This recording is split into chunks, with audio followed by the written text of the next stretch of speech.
किसी ने बहुत ही कमाल की बात कही है कि अंत समय में तो सिर्फ फिल्मों में अच्छा होता है।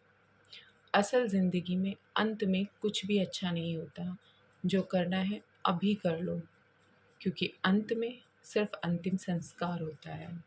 नमस्कार, स्वागत है आप सभी का मेरे यूट्यूब चैनल चेरी सिंह में। तो चलिए, आज आपको ऐसी ही एक कहानी सुनाती हूँ। छोटी सी कहानी है। एक प्रसिद्ध राजा थे, जिन्होंने अपने राज्य में एक बहुत बड़ा उत्सव रखा था। उत्सव में उन्होंने बहुत से राज्यों से राजाओं को बुलाया था। राजी राजा खुद भी बुजुर्ग हो चले थे, लेकिन अब भी सिंहासन पर बैठते थे। उन्होंने उसमें एक राज्य की बहुत ही प्रसिद्ध नर्तकी को भी बुलाया था। उस उत्सव में उन्होंने अपने गुरुजी को भी बुलाया।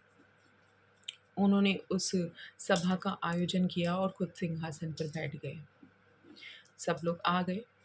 जब गुरुजी आए तो गुरुजी के पास नर्तकी को देने के लिए कुछ भी नहीं था, तो राजा ने एक स्वर्ण मुद्राओं से भरी हुई थैली अपने गुरुजी को दे दी कि गुरुजी, जब आपको नृत्य पसंद आए तो आप इनमें से आप मुद्राएं उपहार के तौर पर नर्तकी को दे सकते हैं। वो पूरी थैली गुरुजी के पास रख दी गई। नृत्य शुरू हो गया। पूरी रात नृत्य चलता रहा। बहुत ही अच्छा नृत्य था, बहुत ही अच्छा उत्सव था। सब बड़े खुश थे, बड़े प्रसन्न थे। सारी रात चलता रहा, लेकिन जब सुबह का वक़्त आया, सुबह की बेला आई, सुबह 4 बजे का समय आया, जब सुबह होने ही वाली थी, तो जो नर्तकी का तबला बजाने वाला था, उसको नींद आने लगी। नींद के कारण वो थोड़ा झूमने लगा। अब नर्तकी का ध्यान अपने तबले वाले की तरफ गया और उसने देखा कि भई, ये तबले वाले को तो नींद आने लगी। अगर इसे नींद आ गई तो राजा इसको दंड देंगे। सारी रात जो इसने किया है उसका भी कुछ नहीं होगा और इसको मृत्यु दंड और दे दिया जाएगा। तो अपने तबले वाले को नींद से जगाने के लिए उस नर्तकी ने नृत्य करते-करते एक दोहा बोला। घनी गई थोड़ी बची, या में पल-पल जाए, एक पलक के कार ने यूँ ना कलंक लगाए, यूँ ना जन्म गवाए। अब ये सुनते ही एकदम तबले वाला अलर्ट हो गया। उसकी सारी नींद उतर गई। वो समझ गया कि नर्तकी ने ये शब्द उसके लिए कहे हैं कि घनी चली गई, थोड़ी-सी बची है, थोड़ी देर और जाग लो, तबला बजा लो, नहीं बजाओगे तो राजा आपको दंडित कर देंगे। जो इतना कुछ किया है, वो भी सब ऐसे ही चला जाएगा। तो उसने और जोश में और अच्छे से तबला बजाया और नर्तकी ने अच्छे से नाचा। अब ये सारे शब्द जब बाकी सभा में बैठे हुए लोग थे उनके कानों में गए, तो राजा का बेटा फ़ौरन दौड़े-दौड़े आया और नर्तकी को लाकर अपना मुकुट दे दिया कि ये आप रखो, इसकी भागीदारी आप, मुझे इसकी अभी कोई आवश्यकता नहीं है। उसके बाद राजा की बेटी आती है दौड़े-दौड़े और अपना हार, कीमती बेशकीमती हार जो है उस नर्तकी को दे देती है कि ये आप रखिए, मुझे इसकी कोई आवश्यकता नहीं है, ये आपके लिए है। ये सब देखकर जो उन राजा के गुरुजी थे, वो आते हैं और आकर कहते हैं, मुद्राओं की पूरी थैली नर्तकी को दे देते हैं, कहते हैं कि ये तुम रखो, मुझे इनकी कोई ज़रूरत नहीं है, मैं जा रहा हूँ। अब ये सुनकर, सब कुछ देखकर राजा को बहुत गुस्सा आता है, बड़ा अजीब लगता है। तो राजा अपने सिंहासन से चिल्लाकर खड़े हो जाते हैं क्रोध में और नर्तकी को बोलते हैं, "ये क्या तमाशा चल रहा है? हुँ? ये सब क्या हो रहा है? एक दोहा बोल के तुमने सबको लूट लिया? क्या बोला तुमने दोहा कि सबको लूट लिया तुमने, सबके पास जो भी है तुम्हें देते चले जा रहे हैं? ऐसा क्या बोल दिया तुमने? तुम सबको पागल बना रही हो, तुमने पागल समझा है सबको।"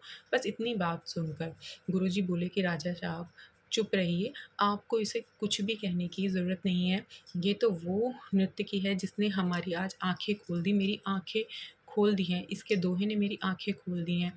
इसने जो कहा कि घनी गई थोड़ी बची, याद में पल-पल जाए।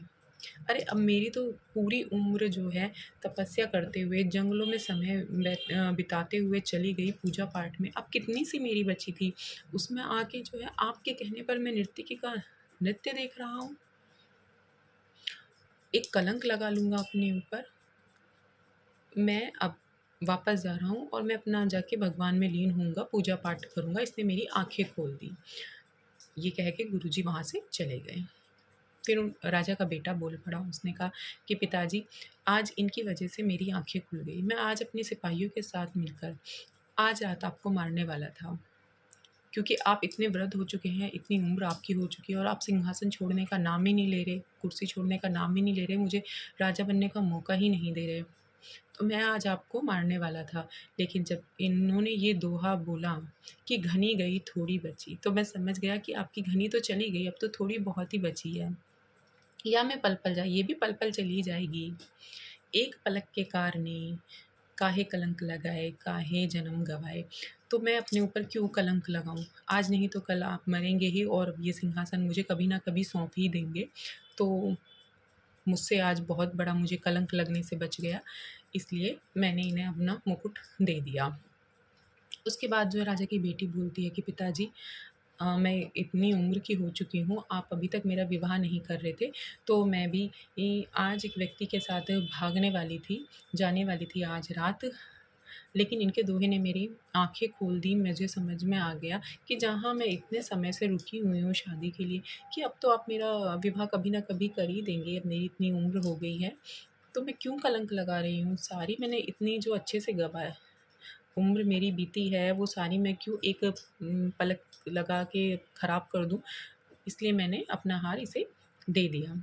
अब ये सुनकर राजा बोलने लगे कि इस नर्तकी ने मेरी भी आँखें खोल दी हैं, कि अपने बेटे से बोले कि आज से ही तुम इस सिंहासन को सँभालोगे, तुम आज से यहाँ के राजा बनोगे और मैं ये सिंहासन छोड़ रहा हूँ।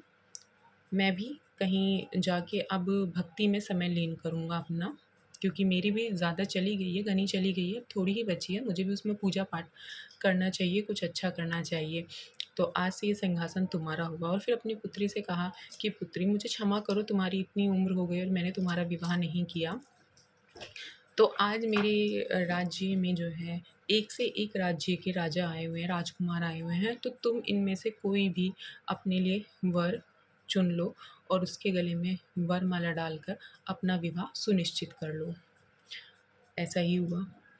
ये सुनकर राजा जो है वहाँ से चले गए, सब कुछ छोड़-छाड़ के। अब नृत्यकी ने जब ये सब सुना और ये सब देख रही थी, तो नृत्यकी ने सोचा कि सिर्फ़ मेरे एक दोहे बोलने से इन सब लोगों पर इतना असर हुआ है कि सब लोगों की ज़िंदगी बदल गई है। सब लोगों ने अपने गलत काम छोड़ दिए हैं और सही काम करने लगे हैं और मैं आज भी वही काम कर रही हूँ, सिर्फ़ नृत्य कर रही हूँ। तो नृत्यकी को भी इस बात की बहुत ठेस पहुँची और उसने भी तभी से नृत्य करना छोड़ दिया और भगवान की पूजा पाठ में बचा हुआ टाइम लगा दिया और लीन हो गई। तो दोस्तों, ऐसे ही होता है। हमारे पास जो समय है, हमें उसी में सब कुछ कर लेना चाहिए और ये कहानी किसी राजा, नर्तकी और राज्य के लोगों की नहीं है। ये कहानी आपकी और हमारी है। हमारे पास जो समय है वो बहुत जा चुका है, अब हमारे पास बहुत ही कम समय बचा है, हमें जो करना है उसी में करना है, पल-पल जाए। तो इसको ये भी पल-पल जाने लग रहा है, आप इसमें जो भी करना है, आज करना है, अभी कर लो, अपने लिए जो भी कर सकते हो कर लो, ठीक है? क्योंकि अब हमारे पास समय नहीं बचा, समय बहुत तेज़ी से जाता है, किसी के लिए रुकता नहीं है, किसी के हाथ नहीं आता है, इसलिए इंतज़ार मत करो कि सही समय आएगा हम तब करेंगे। किसी का सही समय तभी होता है जब से वो शुरुआत करता है। अगर आप आज से शुरुआत करेंगे तो आपके लिए वो आज ही सही समय है। तो इसलिए समय को व्यर्थ ना गवाते हुए आप भी आज ही से शुरुआत कीजिए और कुछ अच्छा कर दिखाइए। इसीलिए कहती हूँ, कर दिखाओ कुछ ऐसा, दुनिया करना चाहे आपके जैसा। तो कहानी अच्छी लगी हो तो सब्सक्राइब करिए, लाइक करिए, शेयर कीजिए, कमेंट कीजिए। इसी के साथ इजाज़त लेती हूँ आपसे। नमस्कार।